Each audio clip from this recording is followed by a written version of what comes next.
affidavit from the joint secretaries or the officials who saw the status report from PMO as well as Coal Ministry? Well, I will certainly ask the court to ask these joint secretaries to file their affidavit to disclose as to at whose instance did they go to the CBI to see this status report, and who did they share it with, and at whose instance did they suggest these changes.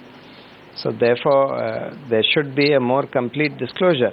And even the CBI director's affidavit says that at this point he cannot say as to who suggested which changes or who made which changes. Some of the changes he has mentioned, some of the major changes he has mentioned as to who suggested them, that at least 3 changes were suggested by the law minister.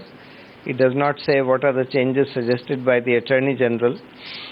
But actually the details of this can be disclosed if one sees the computer of the CBI officials where the draft affidavit was typed and where the changes were made, because the computer carries a signature of the time at which the changes are made, the changes that have been incorporated, etc. So that will disclose the whole picture. Are you going to demand any other document on 8th of May related to the CBI manual on which there is not much clarity in the affidavit, and also the fact that who called the meeting? The CBI is saying only that CBI didn't call the meeting. Then who all called the meeting is something not clear in the affidavit either.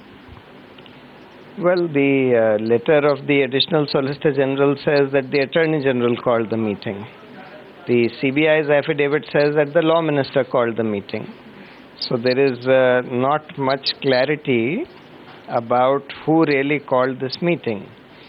So that also needs to be clarified. But at any rate, it is absolutely clear that the Attorney General as well as the Additional Solicitor General have willfully misled the court, quite apart from the fact that it is clear that the government at various levels has tried to interfere, or rather doctor the status report to be filed before the court.